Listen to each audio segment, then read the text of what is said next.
I'm Kathy Kelsey. I'm the Dean of the Chapel, which is where I'm located this morning. It is my great pleasure to welcome you to the Iliff 2020 commencement ceremony. In the 16 years that I've been doing commencements for Iliff, this is the 9th different venue that we've been in. So we've been in a lot of different places. This just happens to be a virtual place. And we're actually excited to be here because that means that more of our family and friends are able to join and to celebrate with us today. So thank you for being here. I'll be the master of ceremonies, which means you may, throughout this ceremony, hear my voice cueing somebody or helping us sort out if we have difficulty. But I'm hoping that it goes pretty smoothly and you won't need to hear my voice much more once we get started. We intentionally chose an interactive venue for this commencement ceremony, which means that we know that there will be glitches. We know that there will be a little bit more background noise from folks. We know that there may be some moments where the transition takes us a little bit longer. We decided that it was worth it to put up with those things in order for you all to see each other. Because the more perfect version was gonna mean that you got to watch those of us in front of you, but you didn't get to see and interact with each other. And so we intentionally chose a little messiness in order to actually be in the space with each other. So that means you have some responsibility. It means that when you are not applauding, it will be really helpful if you keep yourself muted. And there are moments in which we'll just mute everybody in order to help your memory. But there are moments like right now where there are some folks making noise in the background around their computers and they're unmuted and that noise is showing up for everybody. And it's not the applause kind of noise. So I'm inviting you to pay a little bit of attention to how you're using your computer. If you haven't already found it, the program for this ceremony is on our website, www.iliff.edu/commencement 2020, but you can also click to that page from the main page. And you'll see if you scroll down both the Zoom link, but then right below that is the link to the program. And I'm gonna let you either ride with us and just be surprised by what's next, or I'm gonna invite you to go to the program to follow along. I won't be naming each thing as we do it. We do want you to cheer and applaud. We really, really, really do. And so you also ought to know that we applaud for every graduate, whether you know them or not, because every single person who has completed an Iliff degree has accomplished something significant and is worth cheering for. So I invite you to cheer, to clap, to unmute yourself, and yell a cheer, to do any of the things that are comfortable for you to participate in celebrating our graduates this year. I think that is everything that I needed to tell you.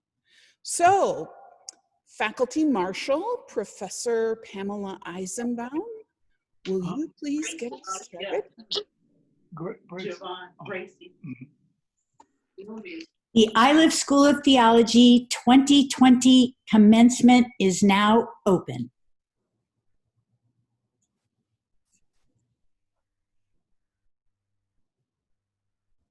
Yeah.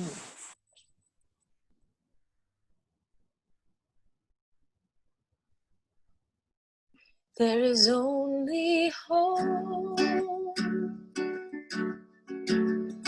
There is only hope. There is only hope. There is only hope. There is no far, only near, no stray stranger there. All are dear, all are here. There is only hope. There is only hope. There is only hope. There is only hope. There is only hope. There is only hope. There is only hope. There is only hope. There is only hope. No one too far to be held close. No scarred, scattered sheep. All are healed, all are home. There is only hope. There is only hope.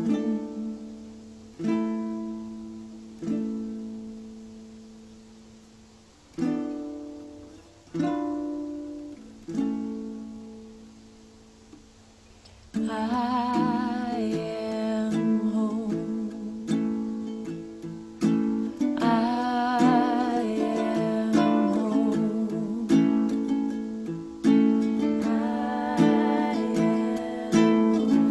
When I'm wandering,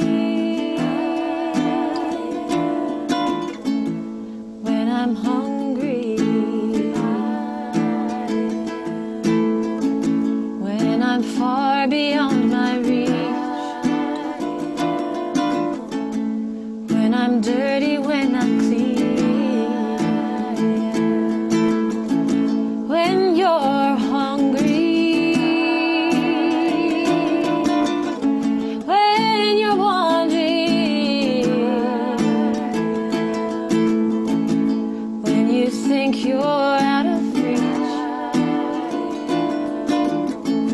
you are clean, you are clean.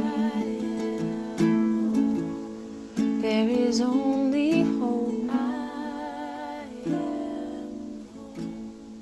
There is only hope.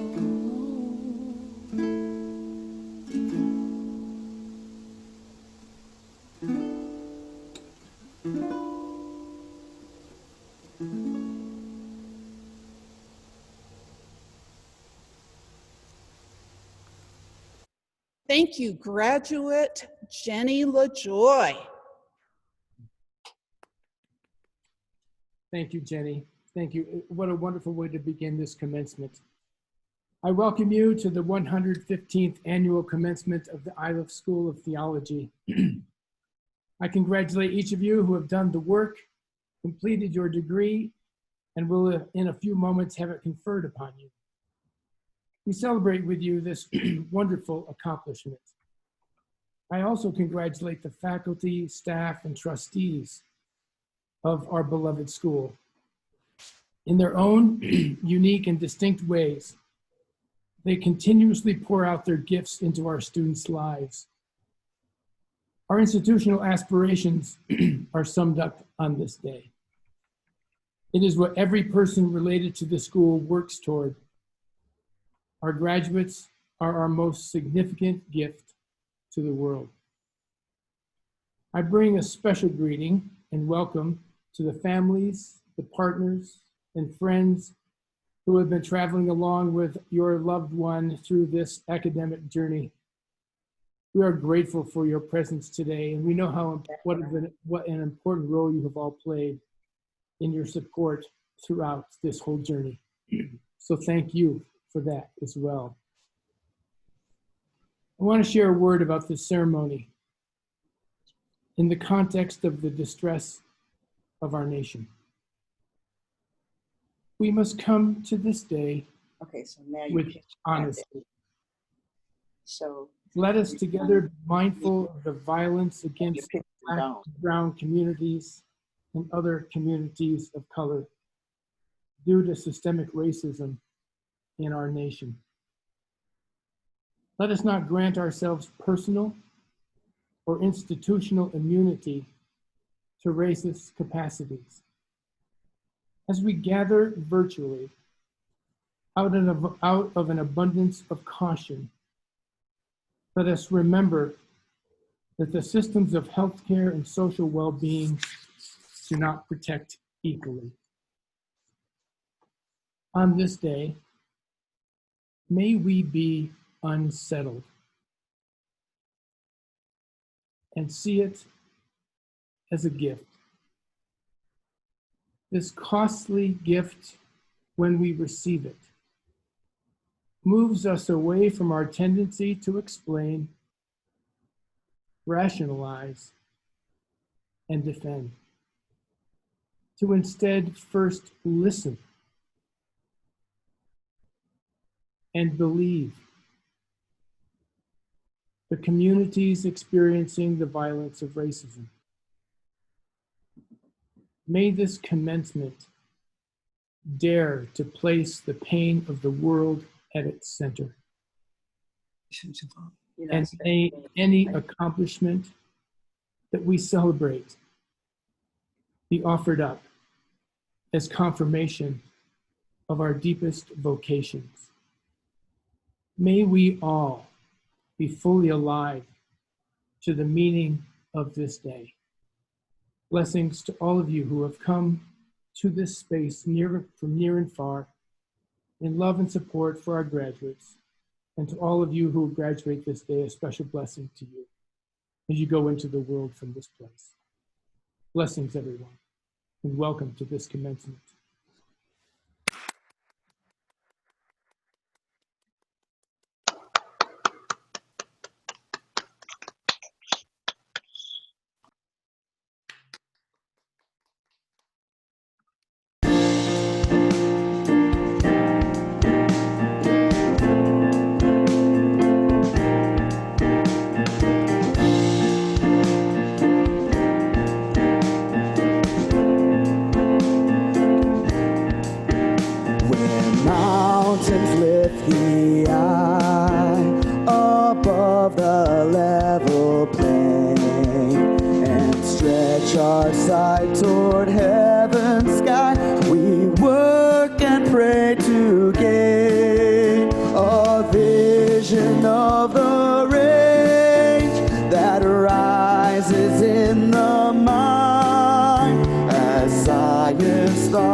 Sharp-edged forms attract the clouds and rain, and with their melting winter storms revive the thirsting plain, where seeds then burst and sprout with that same urgent force which which turns a barren heart from doubt to praise life's end and source.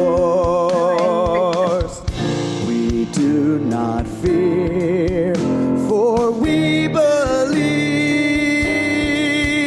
God dreams of worlds we can't conceive.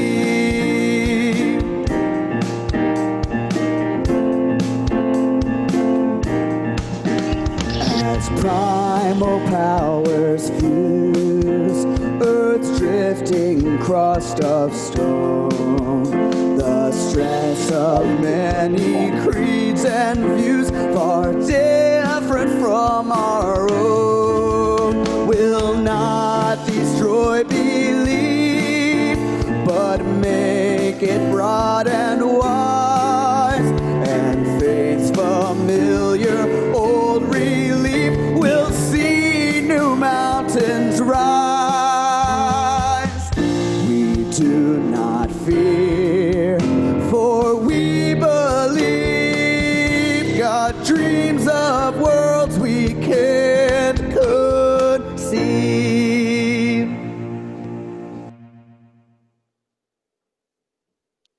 Thank you to Ben Weger for that amazing arrangement.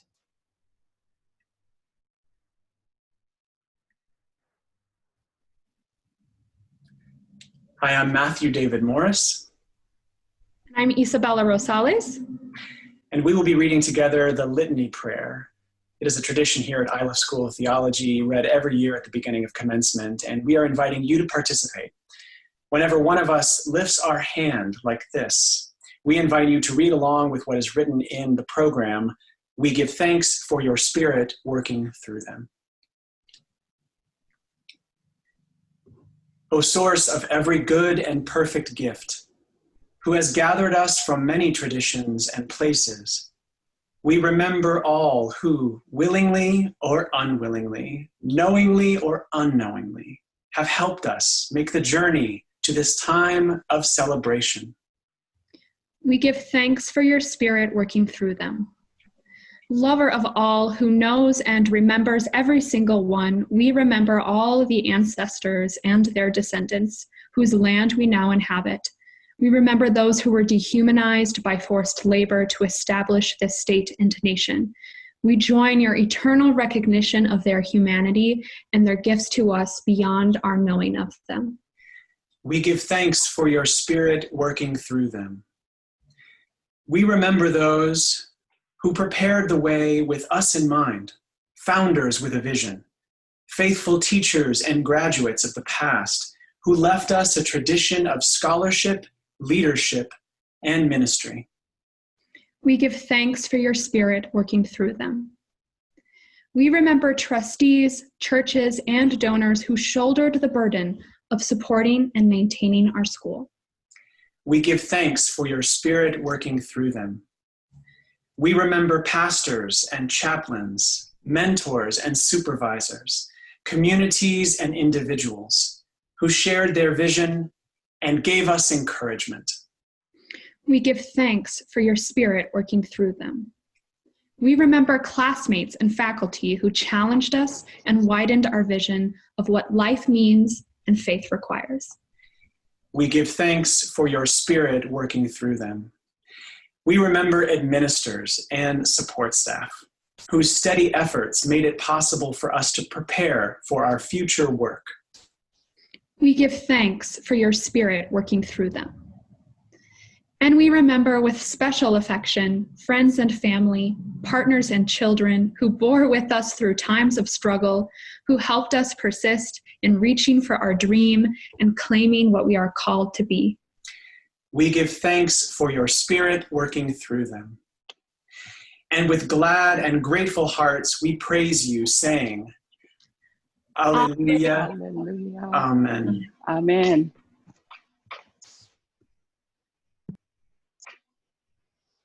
In addition to our excellent graduates who finished their degrees in our 6 different programs, whom I will present later in the ceremony, we have one student who completed her certificate in leadership and organizational management Please congratulate Karen Ruth Nelson.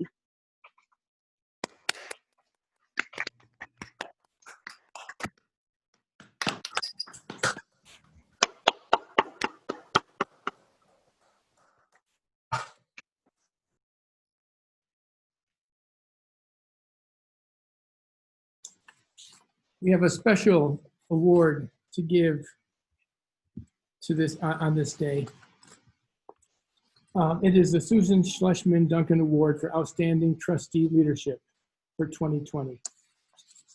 To honor the service of Susan Schlesman Duncan to Iliff School of Theology, the Susan Schlesman Duncan Trustee Leadership Award was established in 2009 to recognize outstanding trustee leadership. Susan served the board for more than 27 years and was named an honorary trustee by resolution of the board in September 2011. Her interest in Iliff began with involvement of her father, Gerald Schlesman, as a trustee. Through this award, we recognize her commitment historically as one of Iliff's strongest leaders. Her commitment, energy, and support are recognized through the establishment of this Trustee Leadership Award in her honor. The award should be given annually or as the board deems appropriate to a current or former Iliff trustee who exhibits outstanding leadership and dedication to the mission of the school. The presenting of this award this year is particularly poignant. Susan passed away this past summer, and so it is now given in memory of her. There is not a student, faculty, or staff person who has not directly benefited from her generous gifts to Iliff. So we celebrate her life. On this commencement day, we give thanks for her life and love for Iliff. As chairperson, and on behalf of the Iliff School of Theology Board of Trustees, I am pleased to present the Susan Schlesman Duncan Award for Outstanding Board Leadership to this year's recipient, Brian Mooney. Brian joined the Iliff Board of Trustees in 2017 and has been the treasurer and chair of the Business Affairs Committee for the past 2 years.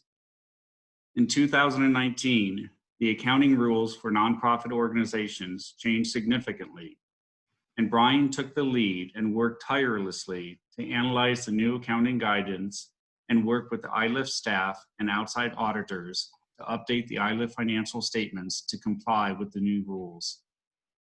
In addition, Brian works with and is passionate about the Iliff Eco Justice Center work, and he is committed to the center's mission of education, advocacy, and scholarship in the area of environmental justice.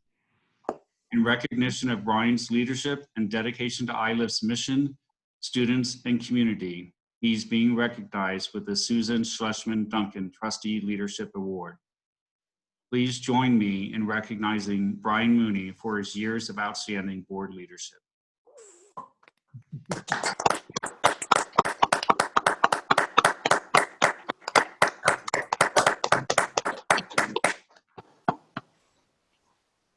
Graduates, it is now time to grab your graduation ritual and lighter or match. This year at our graduation, we wanted to have a ritual that reflected the multiplicity of religions, faiths, and wisdom traditions that comprise the Iliff student community. We feel very fortunate to have had an inclusive faith and academic journey. In our 2020 class, we are pagan, Christian, Buddhist, interspiritual, East Indian, devotion, non-dualist, humanist, pantheist, spiritual atheist, and more. And yet, we are all Iliffians. The faiths represented in our ritual today are from various wisdoms centering the sacredness of light and flame. Although this pandemic has brought unique online challenges, it also comes with opportunity. As we graduate today in our own physical spaces, we are able to do something together that we couldn't even do in person in the Iliff building. That's lighting a candle with real flame. The sacredness of light or flame holds true among many faith traditions and human philosophies. So if you would please, hold your candle and let us light all of ours now together as we silently affirm the unity of all of us at Iliff, our interconnectedness with each other, spirit, God, relatives, and communities. Somebody help me.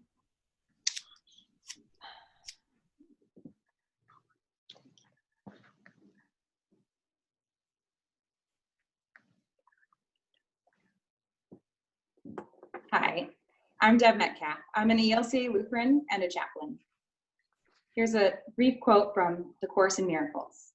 Forgiveness is my function as the light of the world.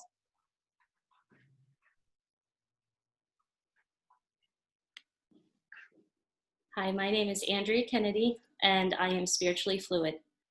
I am a devotee of Christ and the Divine Mother, Amma. Their message is one and the same, that of love and selfless service. When I see this candle, the words of Sufi poet Rumi come to mind. He wrote, "If light is in your heart, you will always find your way home."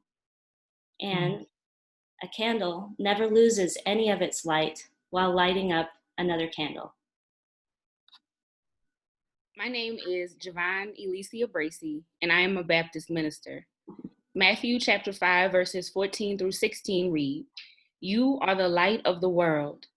A city built on a hill cannot be hid. No one, after lighting a lamp, puts it under a bushel basket, but on the lampstand, and it gives light to all in the house. In the same way, let your light shine before others, so that they may see your good works and give glory to your Creator in heaven." My name is Julie Hiramatsu, and I am a Buddhist lay minister. This quote is from the Buddhist monk Thich Nhat Hanh. "You are like a candle. Imagine you are sending light out all around you. All your words, thoughts, and actions are going in many directions. If you say something kind, your kind words go in many directions, and you yourself go with them." My name is Kirsten Rudberg, and I am a panentheist. I will be reading a poem by Rainier Maria Rilke titled "Go to the Limits of Your Longing." God speaks to each of us as he makes us, then walks with us silently out of the night. These are the words we dimly hear. You, sent out beyond your recall, go to the limits of your longing. Embody me. Flare up like a flame and make big shadows I can move in. Let everything happen to you, beauty and terror. Just keep going. No feeling is final. Don't let yourself lose me. Nearby is the country they call life. You will know it by its seriousness. Give me your hand. I am Linda Newell, and I am interspiritual. Our deepest fear is that we are powerful beyond measure. It is our light, not our darkness, that most frightens us. Your playing small does not serve the world. There is nothing enlightened about shrinking so that other people won't feel insecure around you. Marianne Williamson. And from Maya Angelou, nothing can dim the light that shines from within.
We also want to thank the Iliff faculty, staff, and administrators and donors for their relentless support of us throughout our journey.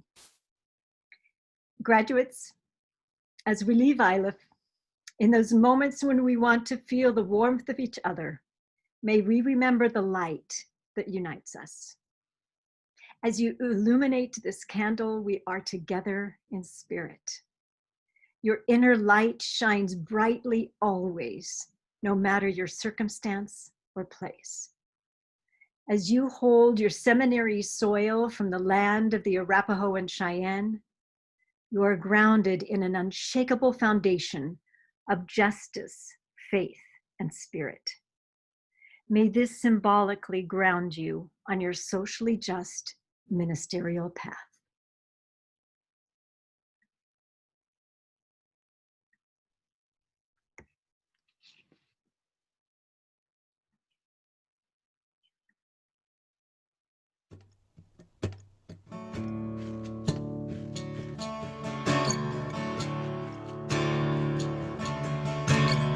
We are building up a new world. We are building up a new world. We are building up a new world. Builders must be strong.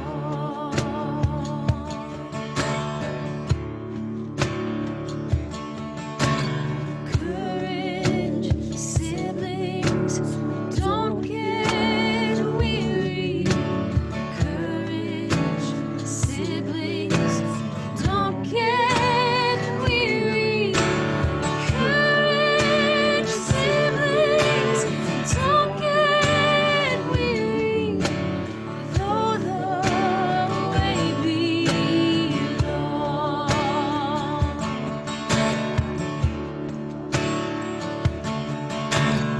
Every day our hope grows deeper. Every day our hope grows deeper. Every day our hope grows deeper. People must find hope.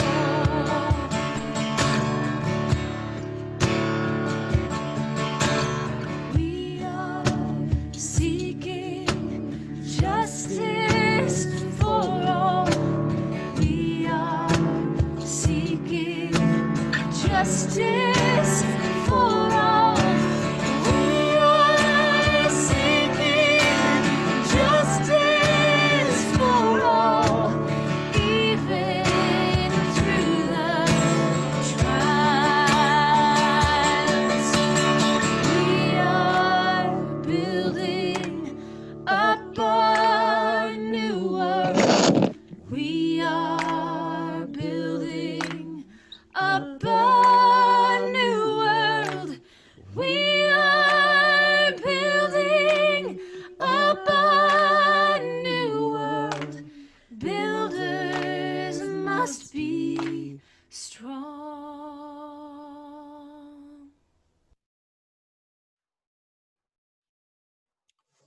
The reading that our speakers have selected for today is 2 sentences from an article that Reverend Dr. Martin Luther King Jr. wrote as an undergraduate in his college newspaper, the Maroon Tiger, at Morehouse College in Atlanta in 1947. Reverend Dr. King writes, "The function of education is to teach one to think intensively and to think critically. Intelligence plus character.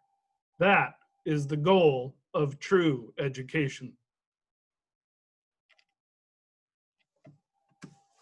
It is my privilege to introduce to you our commencement speakers for this year, the Honorable Mayor Wellington Webb and the Reverend Dr. Gerald Durley. These 2 leaders spent many years growing up in Denver, attending Manual High School, where they played basketball together Their friendship has deepened over the years as they each have given themselves to the civil rights movement and social justice work through leadership given through their careers. Wellington Webb spent 12 years as the mayor of Denver from 1991 to 2003 and continues to be a significant political influence in Colorado and the National Democratic Party. He is the only mayor in the U.S. history to serve as president of the U.S. Conference of Mayors, the National Conference of Democratic Mayors, and the National Conference of Black Mayors. His leadership as principal of the Webb Group International continues to bring together diverse interests in the metro area and build international relationships to create a thriving community for all. He holds a BA and MA in sociology from the University of Northern Colorado and has been elected to the Colorado State House and is Denver City Auditor, along with many other earlier political appointments. In his post-mayoral career, he frequently gives lectures on civic issues and has been a guest lecturer at Harvard University's Kennedy School of Government. He has been recognized by the National Historic Trust, Americans for the Arts, the U.S. Conference of Mayors Award for Distinguished Public Service, and the Chevalier Legion of Honor given by the nation of France. The Reverend Dr. Gerald Durley is a founding member of Iliff's President's Advisory Council.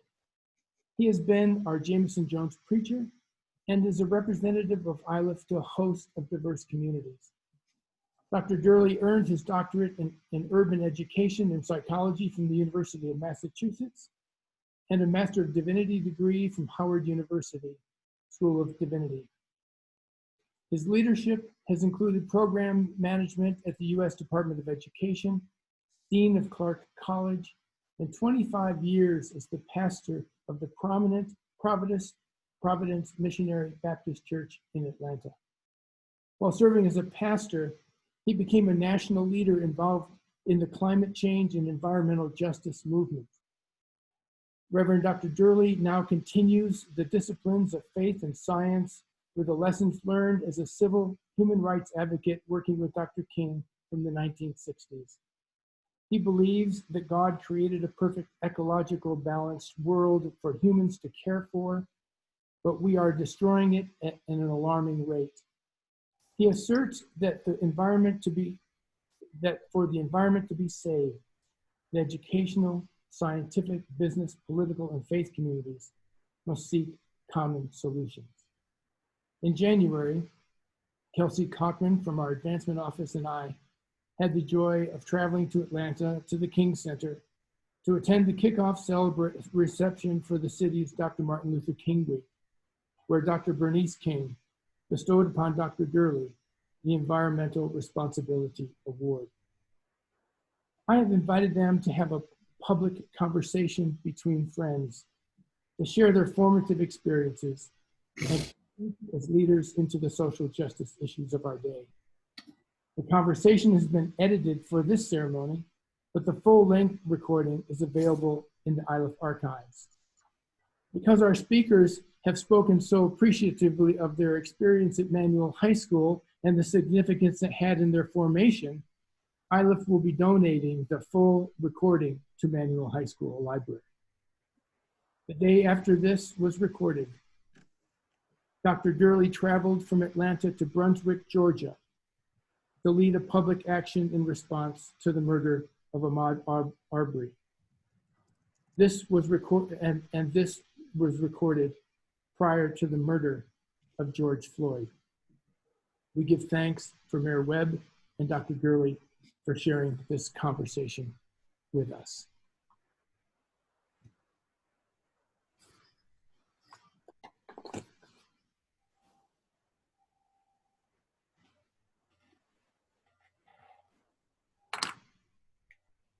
I got on a bus in August 1960 going to Nashville. And when I got to the line, to the Nashville line, the man came and said, "You're gonna have to move behind this line."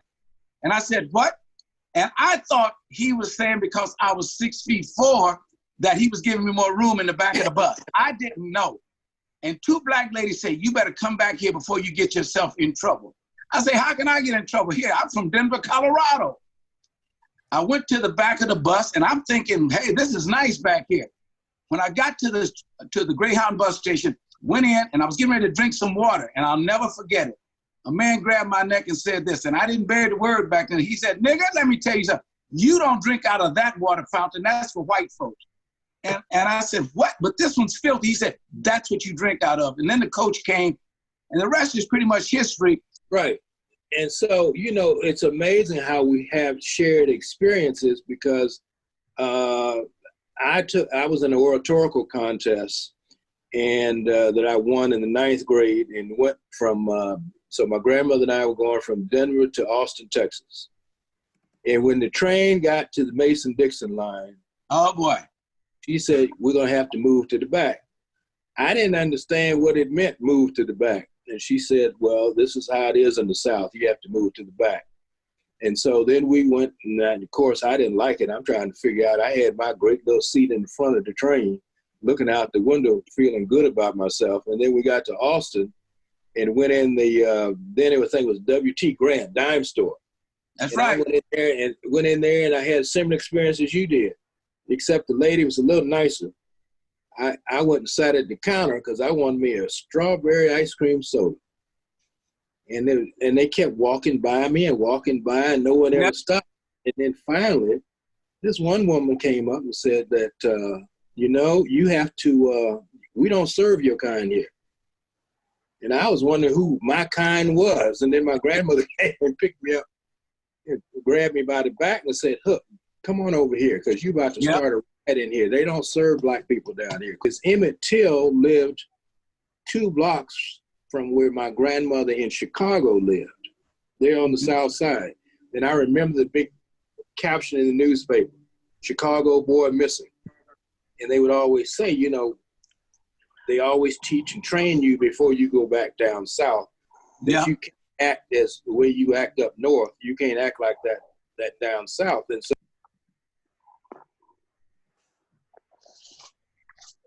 but a man came up to me named Sergeant Shriver.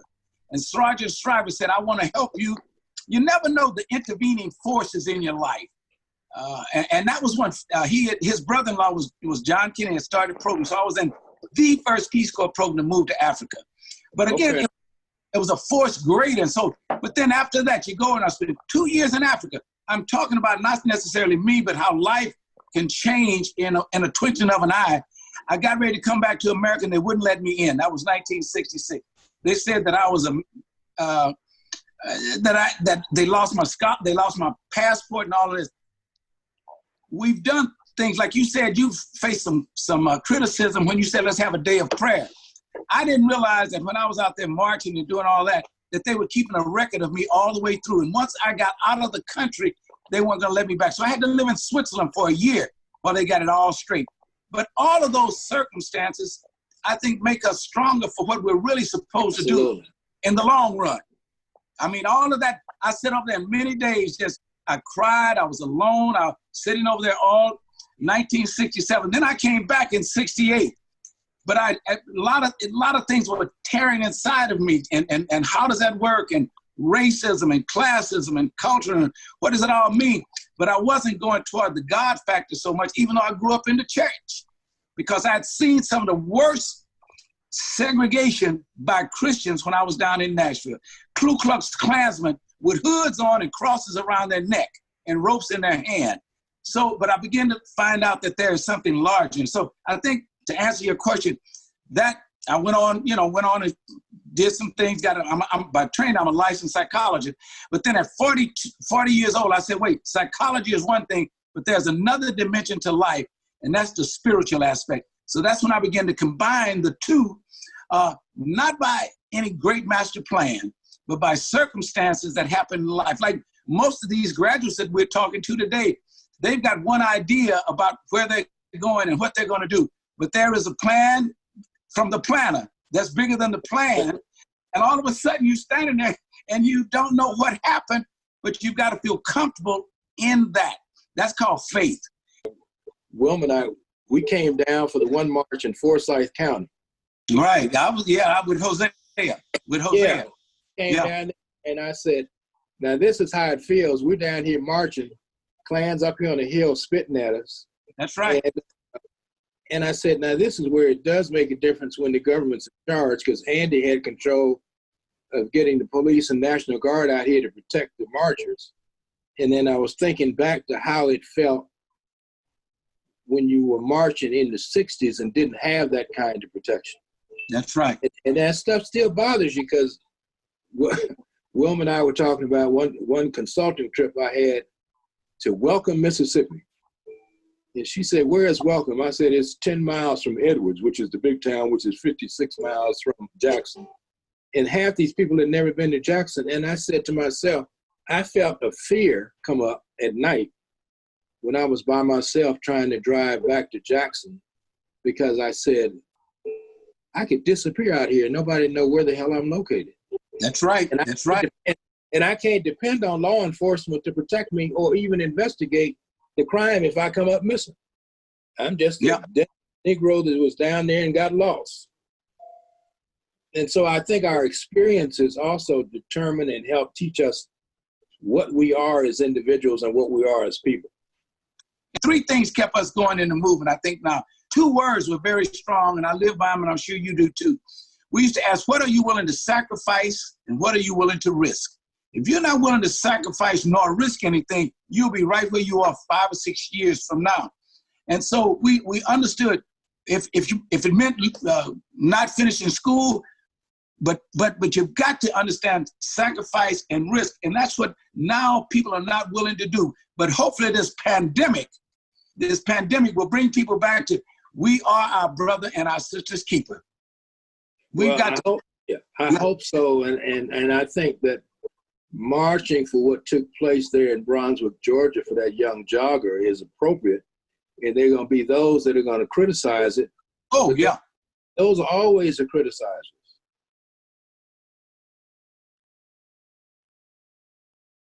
I'd say one thing to these graduates that are graduating from Iliff School, that in many cases in life, you're going to have decision points.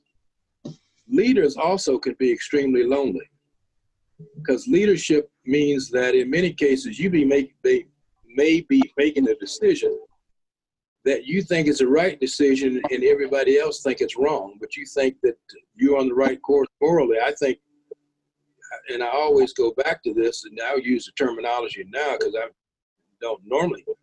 I introduced a bill when I was in the legislature to prohibit discrimination based on sexual orientation. In those days, they said homosexuality. I introduced the bill, and then I started getting phone calls from Black pastors and some others.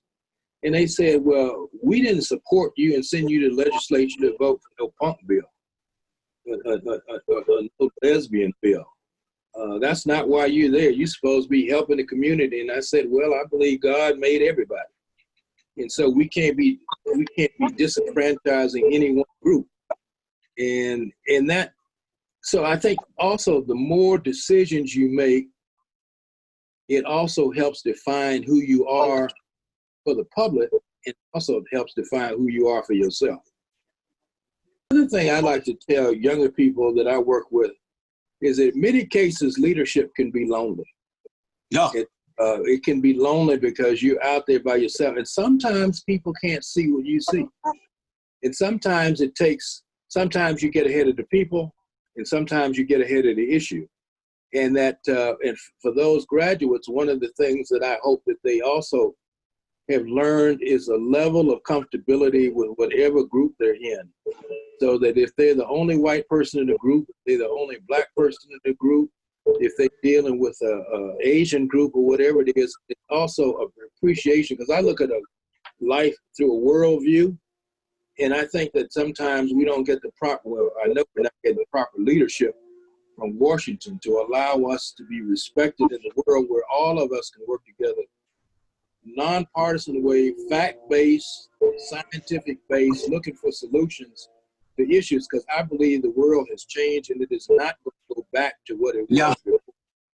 And the faith community has a specific role in playing that. Mayor, in 1993, we go through a summer of violence. We got kids 14 and 15 years old shooting each other, gang crimes. And so I call for a day of prayer. Now, that would not be a big deal down south. Everybody would applaud that. I called for a day of prayer in Denver and I got sued. I had to go to court. And they asked, well, why'd you do that? I said, some things are beyond our ability as mankind to help determine, and I need some extra help.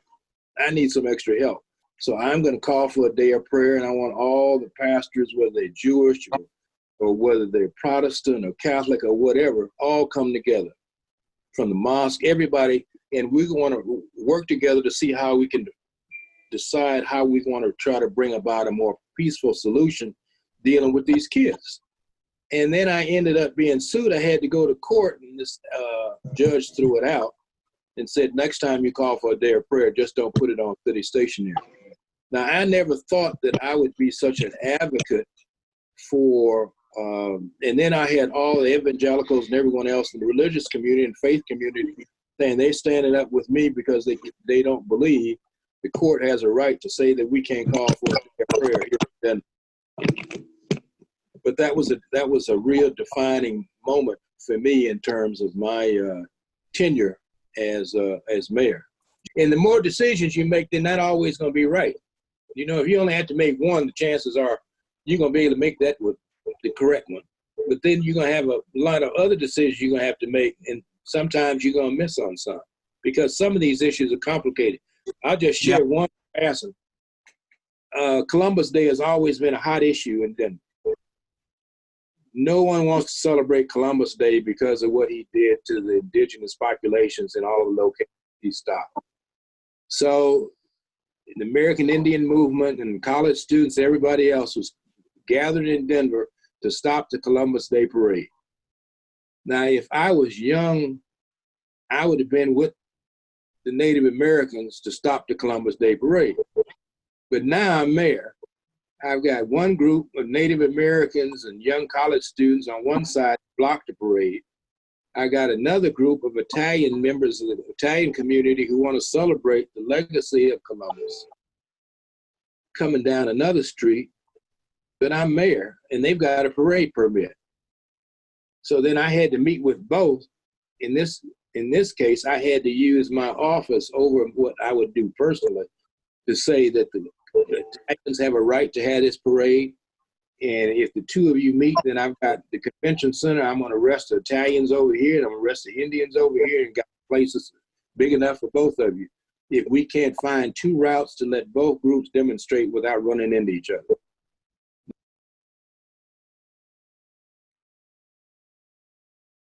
And so the role of the graduates, you who are graduating, you have an obligation to take your education and help people to alleviate the fear, because the fear will contribute to their feeling hopeless. So if you can take what you've learned and give the hope to alleviate the fear of the unknown, because this ignorance, not stupidity, but ignorance, and try to enlighten. Now, as Wellington has said, when you do that, you will be considered somewhat loose in the mind, a little crazy. But so was John the Baptist. He was a nut, but he had a purpose. He had a goal, and whatever that is. And it might be some of you thinking, well, when I get out, I'm gonna get a pulpit.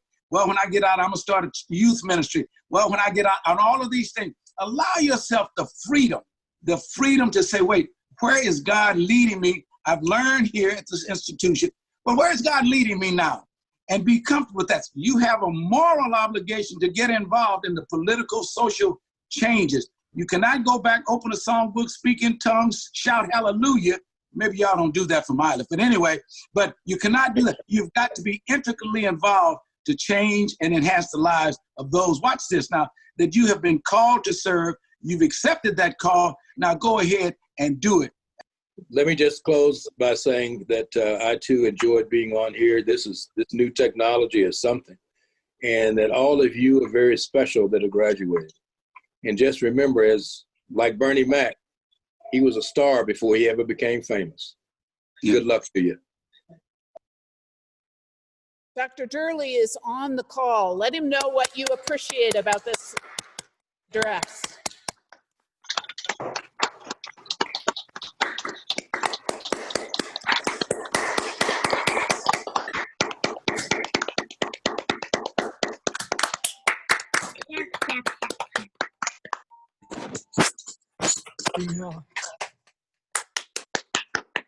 You missed it though.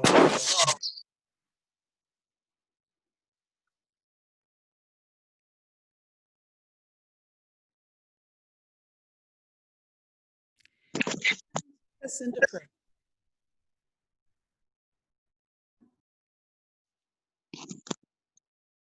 Some of you continue to try and keep safe at home. And you may be watching over your children or someone else's children. And some of you are taking care of a family member who is recovering from COVID-19. Some of you may be in the midst of grieving a death. Perhaps you're a chaplain who has been helping those to grieve from afar. I see you. Others of you are taking a break from marching or protesting. And some are still just trying to figure out how they can learn or teach or work successfully from home. I see you. You may be searching for your next home or your next job or your next meal. I see you. And I am not asking you to leave that behind because that would be cruel. And I don't really think you can leave those parts of yourself behind anyway. Instead, I invite you to take a moment to breathe. And if you are a person who is not accustomed to the language of breathing or welcome, please know that you are welcome in this time and space. If you have been forced to live a life of constant resistance, please accept my invitation to rest a while, even for this brief moment. There is a civil rights song that says, "We who believe in freedom cannot rest." That is true, and we have learned that we who believe in freedom must find rest. As you ground yourself in your geographic place, I also invite you to acknowledge the indigenous people whose land your body occupies in this moment. Breathe in gratitude that you can breathe, and in remembrance that you have not been cut off from breathing, and remembrance of those who have been cut off from breathing. Just breathe.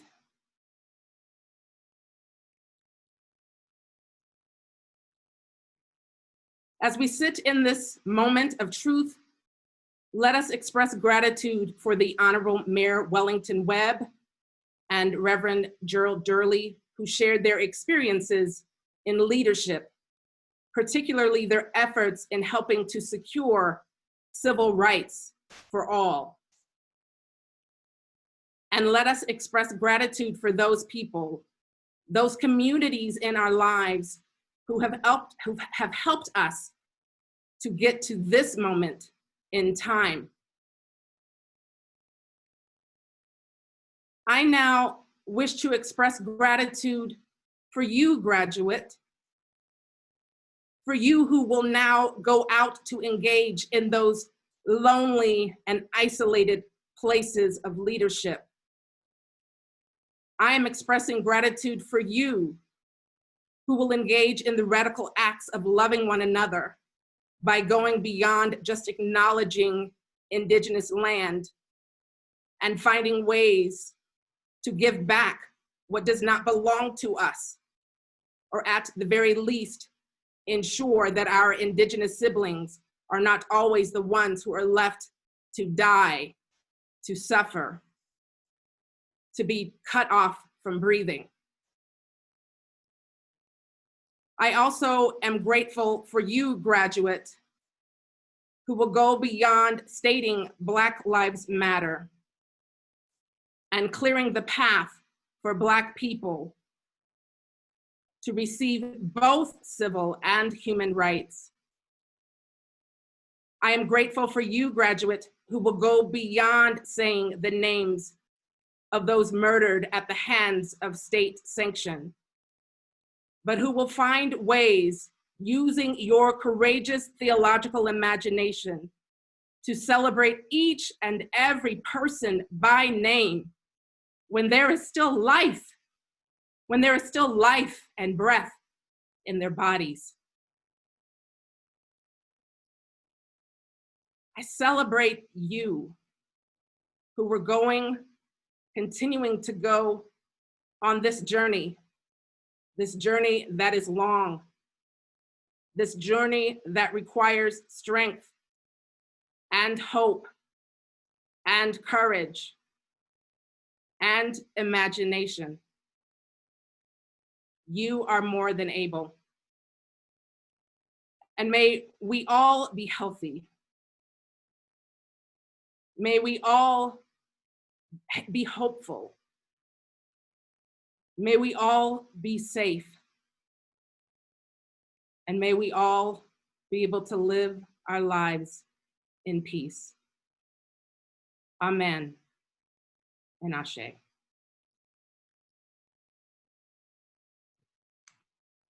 Amen. Thank you, Karen. Established in 1892 with the laying of the cornerstone on June 8th, the Iliff School of Theology is a freestanding, United Methodist-related theological school, legally authorized to grant master's and doctoral degrees under the authority of the Board of Trustees. As a board, we celebrate scholarly achievement, service to the church and society, and the successful completion of Iliff's academic programs. Upon the recommendation of the faculty, the Board of Trustees has voted to award the degrees of Master of Arts in Pastoral Care, Pastoral and Spiritual Care, Master of Arts in Social Justice and Ethics, Master of Theological Studies, Master of Divinity, and Doctor of Philosophy, respectively, upon the persons here listed. This is my favorite part of the whole day. Are you ready? Here it comes. On recommendation of the faculty and by vote of the Board of Trustees of the Iliff School of Theology, I hereby confer the degrees as listed in the program with all the rights, powers, and privileges pertaining thereto, in token whereof you will be given the appropriate diploma. Congratulations. Congratulations.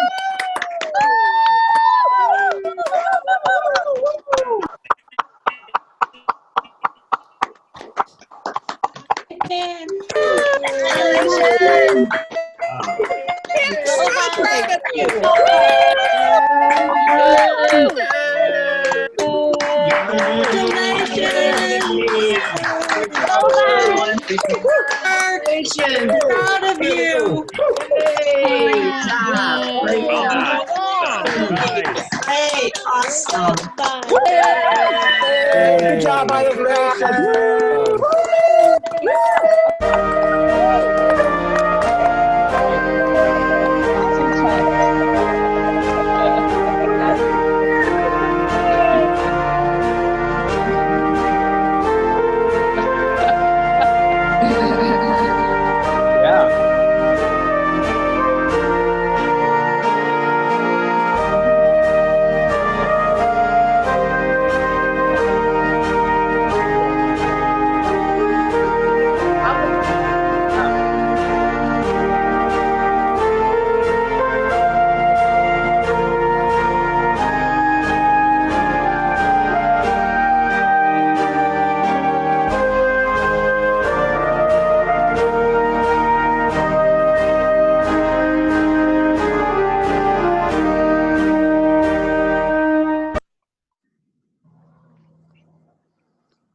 I have the privilege of presenting the candidates for the degree Master of Arts in Pastoral and Spiritual Care.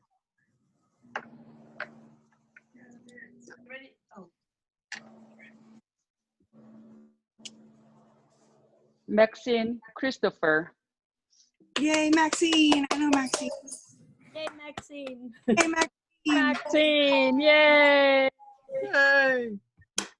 Karen Ann Hodder with a distinction. Yay, Karen. Hey, Karen! Woohoo!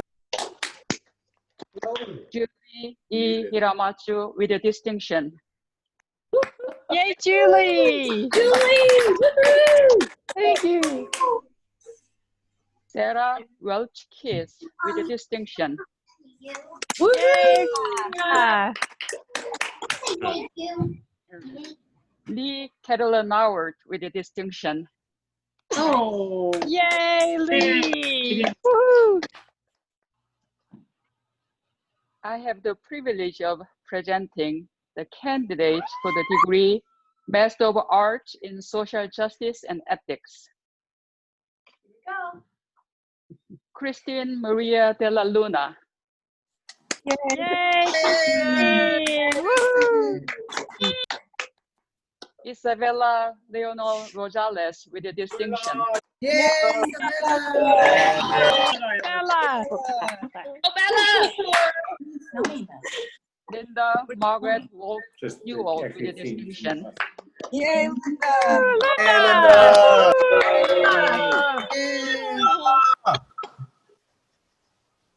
I have the privilege of presenting the candidates for the degree Master of Theological Studies. Benjamin Adam Clymer with a distinction. Yay, congratulations, Annabelle. Catherine Pearl Davis. Yay, Catherine. Brenda Marie Ols with a distinction. Yay, Brenda. Brenda. Jordan Elizabeth Licari. Yay, Jordan. Yay. Tamara N. Love. Yay, Tamara. Paul Michaelak with a distinction. Yay, Paul. Aaron Kylie Hart Riley. Yay, Aaron. Four names she may get married. Amelia Celestina Romo Olivas. Yay, Amelia. Alexander Thomas Tonkin. Yay, Alex. Alex. Now it is my honor to present the candidates for the degree Master of Divinity. That's what she changed. Oh. Go, Alex. David Befo Akoto. Yay, David. Teresa D. Bowen. Yay, Teresa. Javon Alicia Gracie. Let's go,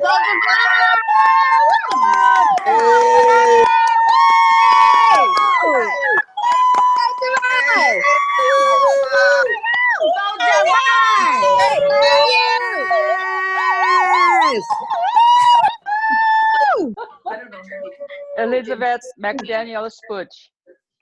Hey, Elizabeth. Eliz. David B. Clark with a distinction. Yay, David. David. Craig Ellen Cranston with a distinction.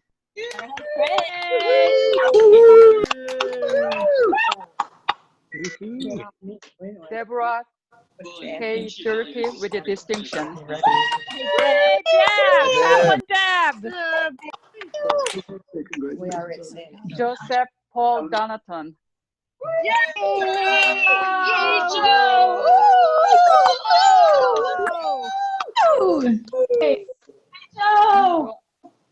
Joanna M. Douglas.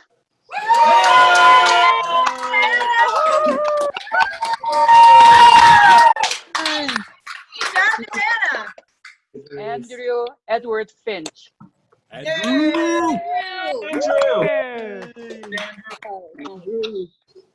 Brian Patrick Good. Brian. Paul Curtis Grossman with a distinction. Hey, Paul. Camille Marie Harrison.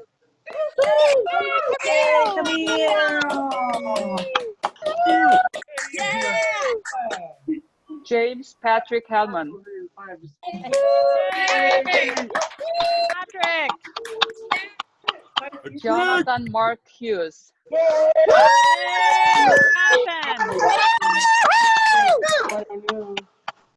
Kayla Ann Flannery Johnson. Yay, Missy K! Yay, Missy K! Andrea Kathleen Kennedy.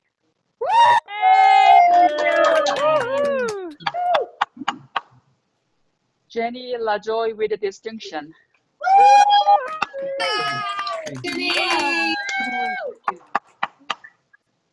Tiffany Sylvia Lyon. Tiffany. This year's class, they have their robes. Deborah E. Metcalf. Deborah, bravo. Matthew David Morris with a distinction. Oh, Matthew! That priest. Scott Theodore Murder. Scott. Emily Ann Nagel.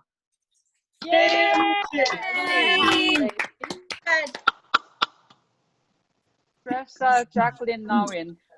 Woo! Go Tressa! See right there? All of them. We're in the Amanda same Shaw row. Newsom. Yay,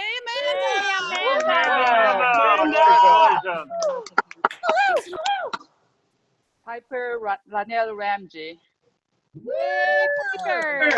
Piper. Go Nazarene! Leanne Danielle Robin.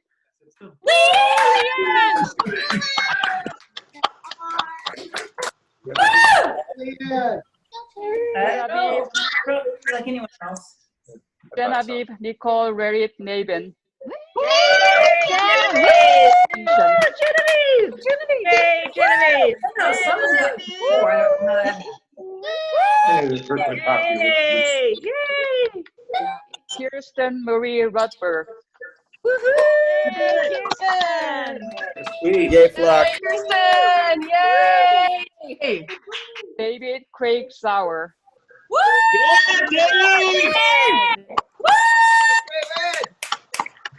You Stephanie did! Lynn Sass. Hey, Stephanie!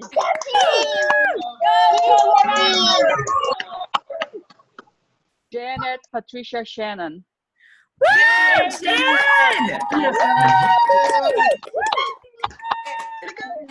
C. Hills.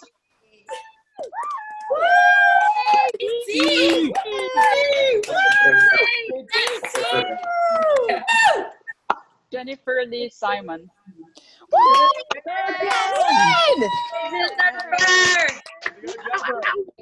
Lydia Stoltz Hansen. Yeah.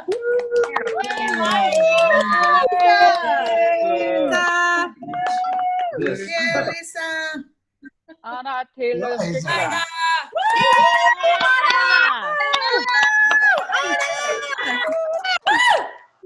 Lynn Tapp.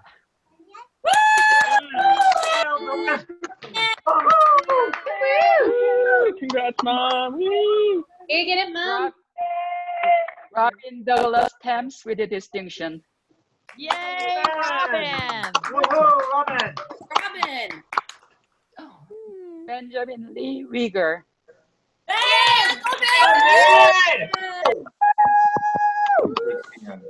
Barry Daniel Wilson. Barry, we remember you. Barry, oh, Barry.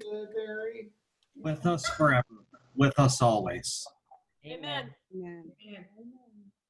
I have the privilege of presenting the candidates for the degree Joint Master of Arts in the Study of Religion. Kyle Albright. Kyle. Jeffrey Scott Apple. Yay, Jeffrey. I was thinking they get a, you know what I mean, and we've already been approved, so there must be some other like pronouncement. I have the privilege of presenting the candidates for the degree Doctor of Philosophy. And after each name, I will also read the title of their PhD dissertation. PhD, okay. Lilith Joel Cole, dissertation, critiquing atomistic individualism in law. Rodenswick's beloved soul as open and relational legal subject. Yes,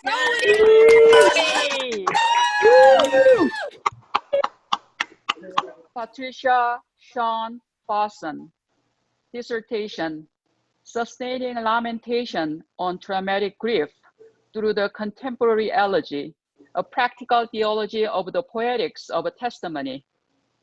Way to Yay, Sean! Go, go, go! Roger Kurt Green, dissertation, Ayahuasca's religious diaspora in the wake of the doctrine of discovery. Way to go! Woohoo! Gregory J. Grobmeyer, dissertation, community unclaimed, plurality and the problem of sovereignty in Batali, Nancy, and Blancott. Woo! Way to go, Greg! Heidi Rhodes, dissertation, affect and critique, negative dialectics and Masumi's politics of affect. Yay, Heidi! Please join me in congratulating the class of 2020 of the Iliff School of Theology.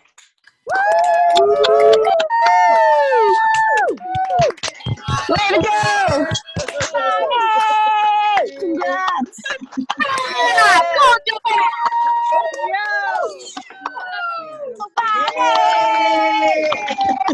Hey, jumping on first!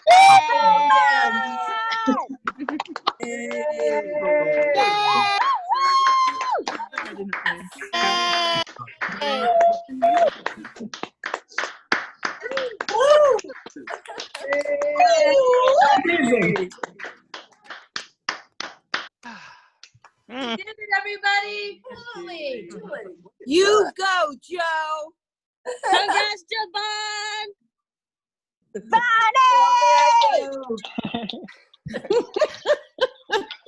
So I guess they're skipping this? Bring it to Todd. Congratulations, Joe. You've done it. You're entering a world where we are experiencing both the vicious outgrowths of the old worlds of patriarchy and racism, It's usually like, and the birth pangs of a new world. yeah, an absolute like. We are sending you with your new degrees into a world that feels nothing less than apocalyptic. And the outcomes of these apocalypses: deadly viruses, climate collapse, economic collapse, the murder of Black people and brown people and trans people by state violence, by the police, by the forces of hatred and supremacy. The outcomes of these apocalypses are anything but clear. But the outcomes will be shaped by the ones who are willing to engage in struggle and in spirit. Dr. Vincent Harding, Resting and Peace and Power, still teaches us to always hold these two together, spirit and struggle. And the question for us is, are we willing to be the ones who choose to shape this world? And so I charge you to be the shapers of transformation in spirit and in struggle. I charge you to honor every person who cried out their last breath unjustly or alone.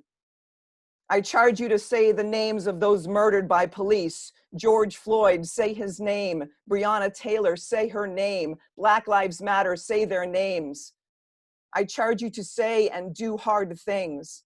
I charge you to preach sermons that piss people off. I charge you to preach recovery of sight to those who refuse to see injustice. I charge you to seek release of the captives. I charge you to abolish prisons. I charge you to abolish ICE. I charge you to struggle. I charge you to flip tables in the name of Jesus. I charge you to drive out the money changers from the temple. I charge you to put down your weapons of privilege and superiority. I charge you to have the hard conversation you are afraid to have. I charge you to be angry. I charge you to be kind. I charge you to soften the hard places in your heart. I charge you to lessen the distance and isolation between yourself and others by any means necessary. I charge you to create a vision of a world without punishment. I charge you to be not conformed to this world. I charge you to want to live in a world without police. I charge you to be transformed by the renewing of your minds. I charge you to build communities of accountability. I charge you to hold yourself accountable in community. I charge you to light fires of protest. I charge you to bring the wisdom of the streets into the church and your scholarship. I charge you to defy unjust church leaders. I charge you to challenge bad theology. I charge you to spit lukewarm cliches of solidarity out of your mouths. I charge you to guard queer and trans youth with your very own lives. I charge you to give back the land your churches stand on to Indigenous communities. I charge you not to tell rightly rageful people how to feel, how to protest, or how to mourn. I charge you to mourn with those who mourn. I charge you to weep with those who weep. I charge you to protest with those who protest. I charge you to stop thinking of yourselves more highly than you ought. I charge you to shut up and listen. I charge you to listen to your own spirit and desire. I charge you to forgive yourself when you don't know what to say or do. I charge you to speak with trees. I charge you to fall on your knees. I charge you to ask God to do for you what you are not able to do for yourself. I charge you to ask the Spirit to help you in your weakness. I charge you to be medicine for the brokenhearted. I charge you to destroy your savior complex. I charge you to sacrifice. I charge you to risk. I charge you to be prophetic. I charge you to admit when you are wrong. I charge you to breathe on behalf of those who cannot. I charge you to protect the waters. I charge you to tend to your elders. I charge you to heal your ancestral lineages of hatred and colonization. I charge you to lie down on the earth and ask for its forgiveness. I charge you to rituals of collective grief. I charge you to make music for the masses. I charge you to make your critical analysis accessible. I charge you to get out of your heads and into your hearts. I charge you to take care of your bodies. I charge you to grow your own food. I charge you to do your inner spiritual healing. I charge you to build a community in which you can be vulnerable. I charge you to rest. I charge you to ask for help when you need it. I charge you to believe another world is possible. I charge you to believe another world is possible. I charge you to believe another world is possible. And I charge you not only to believe it, I charge you to imagine it. I charge you to build it. I charge you to build up a new world. I charge you to be strong. I charge you to surprise yourself with how courageous you will be. Peace be with all the people who prophesy peace. May it be so.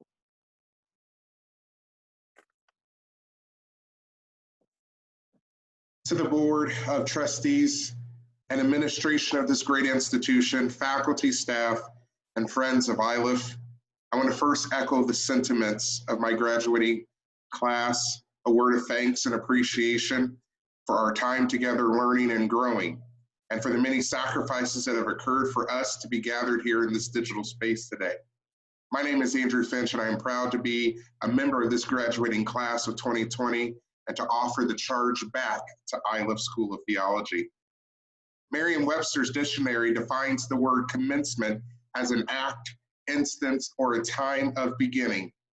And that is truly what we, the graduating class of 2020, are able to do with the intentional journey that was established by our relationship with Iliff. We have been deconstructed at times, allowed to wrestle with scholarly knowledge and cultural wisdom, and allowed to reconstruct our minds in a way that is true to the authentic self that the divine has created us to be. Yet this commencement is not just about us beginning a new reality for ourselves, but can be a period of commencement for this great institution as well. We invite you, the Board of Trustees, administration, faculty, staff, and friends, to consider today as your day of commencement as well, and to intentionally hold this institution to the act of beginning anew. Because now in the world, we cannot afford to take our foot off the pedal of righteousness and justice. A commencement ceremony is generally filled with joy and excitement, but I must confess that through our joy and our excitement, it is also heartache and pain over the unrest in our nation. For far too long, we have heard the words of equality and have seen the total opposite in reality. Words have been marred with the mistrust that continues to haunt our society as a whole. Institutions have used words to say one thing, but have failed to live up to the standards their used words to convey.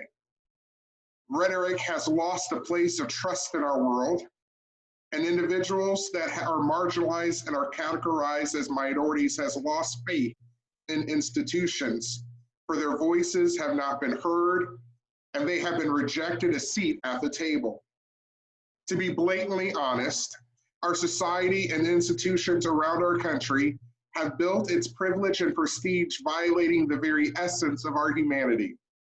Words have been used to create and shift a narrative that has perpetuated the continuation of racism, sexism, heterosexism, ageism, ableism, classism, xenophobia, religious prejudice, and other forms of oppressions that we have been damaged by. We, the graduating class of 2020, no longer hold value and stock in nice, flowery words. We no longer have faith in pedagogy of systems that have been viewed as oppressive. Now more than ever, we must no longer rely on words to affirm our position, but must be doers. I charge this institution to no longer be users of words, but let your actions speak louder than words in the fight of equality, inclusivity, and holistic change for the voices that have been long ignored. As a United Methodist seminary, you are often judged by the hurt, harm, and damage the institutional church has caused in its pursuits of religiosity.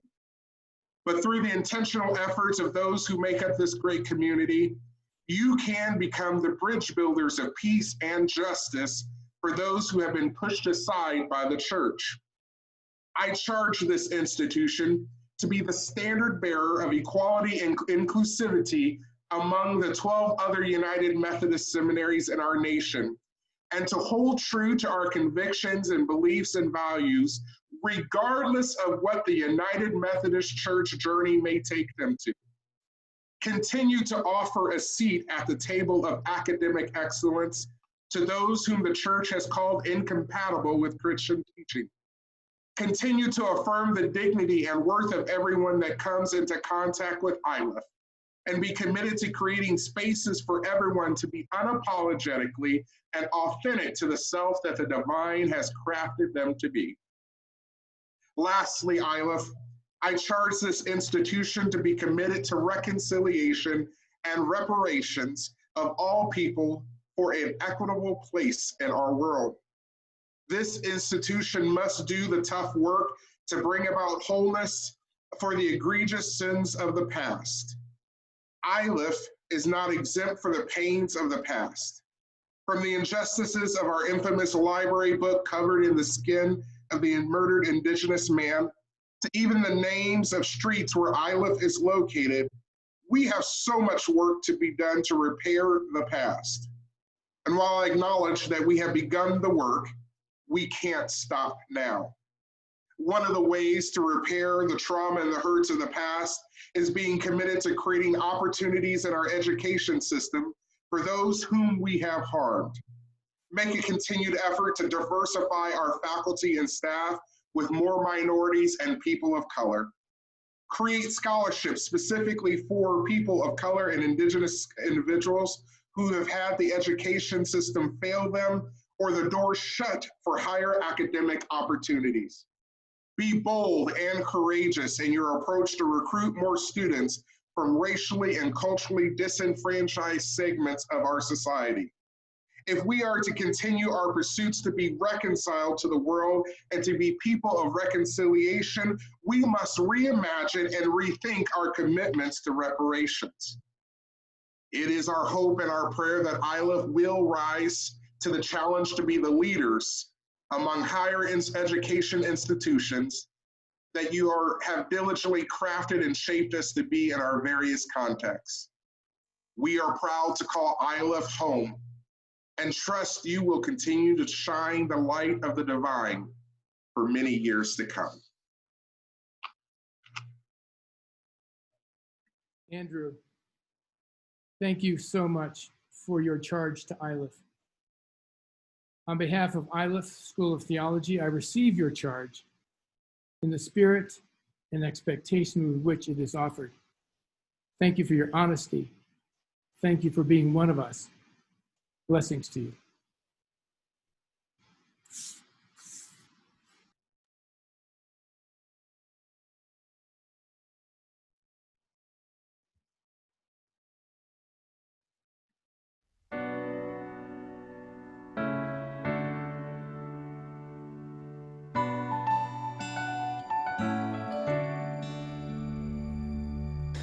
I am not a stranger to the dark.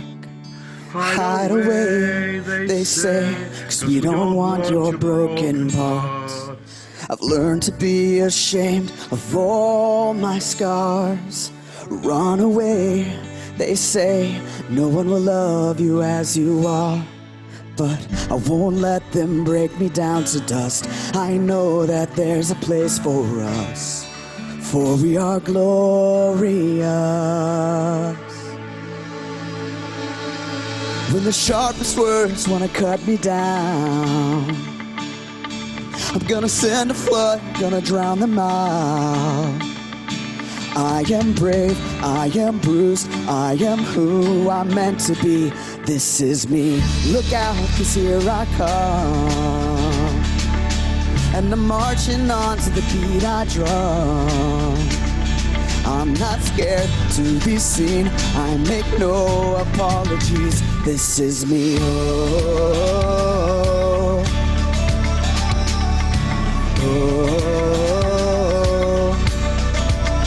oh, oh, oh, oh, oh. Another round of bullets hits my skin. We'll fire away, 'cause today I won't let that shame sink in. We are bursting through the barricades and reaching for the sun. We are warriors, yes, that's what we've become. I won't let them break me down to dust. I know that there's a place for us, for we are glorious. When the sharpest words wanna cut me down, I'm gonna send a flood, gonna drown them out. I am brave, I am bruised, I am who I'm meant to be. This is me, look out, 'cause here I come. And I'm marching on to the beat I drum. I'm not scared to be seen, I make no apologies. This is me, oh.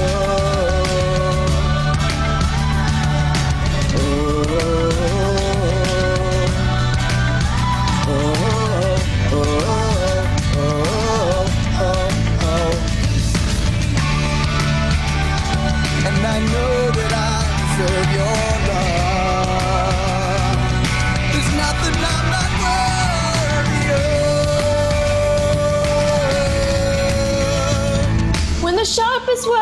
cut me down.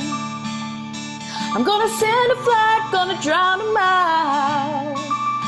This is brave, this is bruised, this is who I'm meant to be, this is me.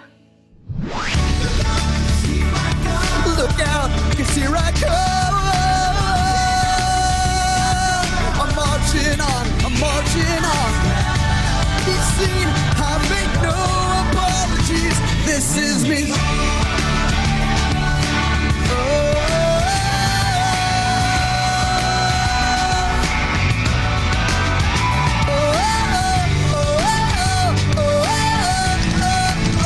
This is me.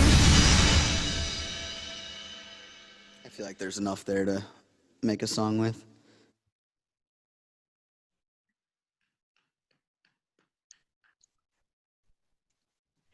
We're going to begin this benediction with a deep breath, a few deep, slow breaths that invite us into a meditative space.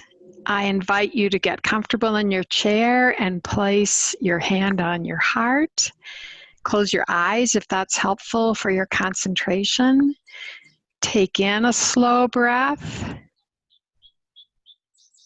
and hold for a few seconds and slowly release.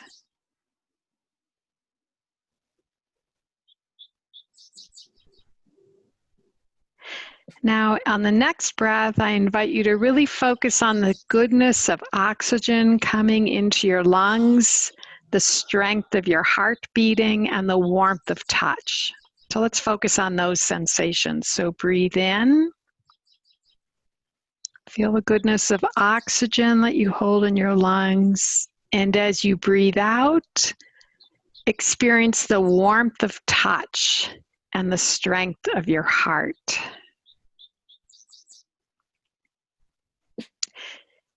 And we'll do one final breath.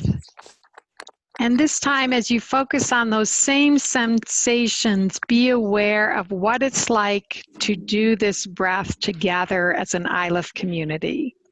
So let's visualize the web of life that has held us and holds us at Iliff. So let's breathe in, hold, and then slowly breathe out.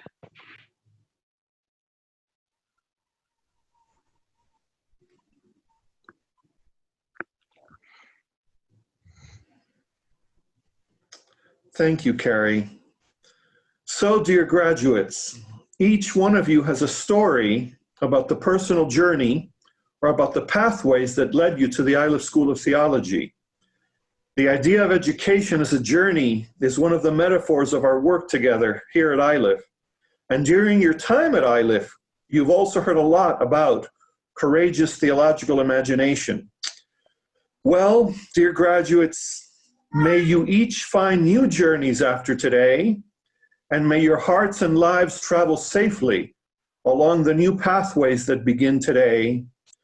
But perhaps, most importantly of all, and in a very Iliffian way, may you be the voice and the presence of the courageous theological imagination that a fallen world, filled today with fear and illness and uncertainty, desperately needs for its own revitalization and healing.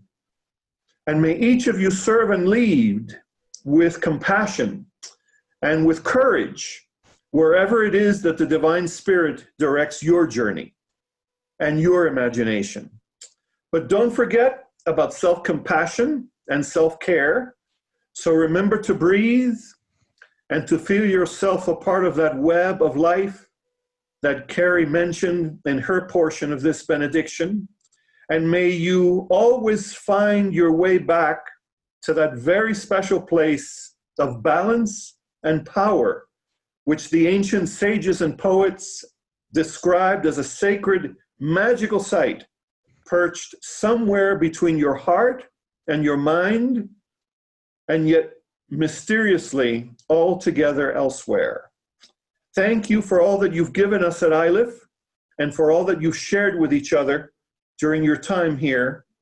Blessings to you and to your loved ones on this day and in the days and years to come. Amen.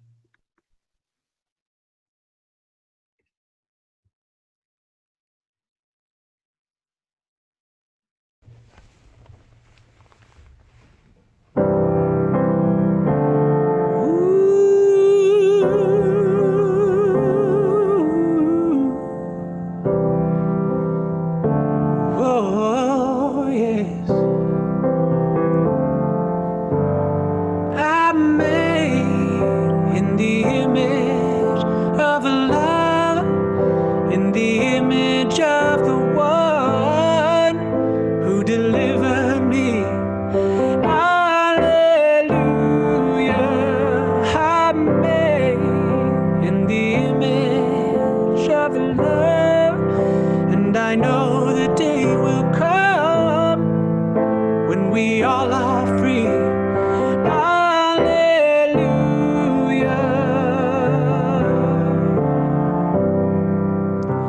Well, you may not see the beauty of my story, and it's easier to lock me out than know me. But I have caught a glimpse of heaven's glory, and it looks like my wounded body raised.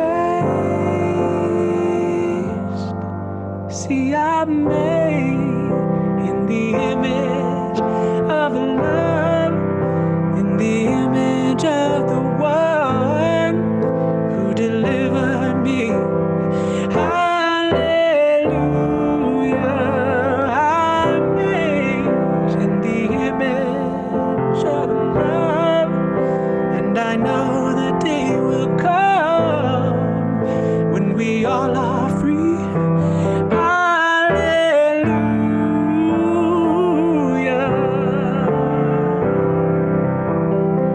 Well, we might find ourselves in isolation, but we're the people of God's liberation. Yes, we are. So open up your heart to revelation. Oh, and you might discover the Spirit say that you're made in the image of love, in the image of the one who delivered me, child. Hallelujah.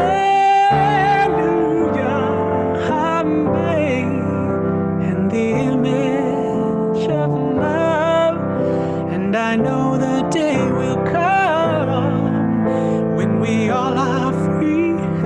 Hallelujah.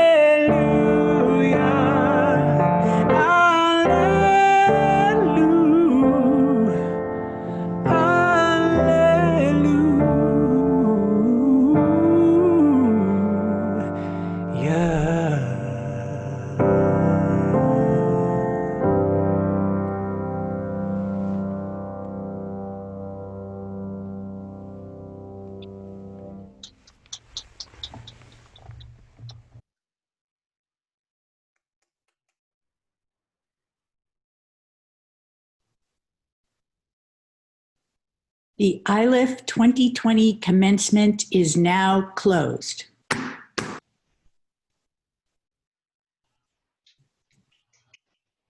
That's really funny. Yay! Y'all are wonderful. Congratulations, everyone. Proud of you, Joe. Proud of you.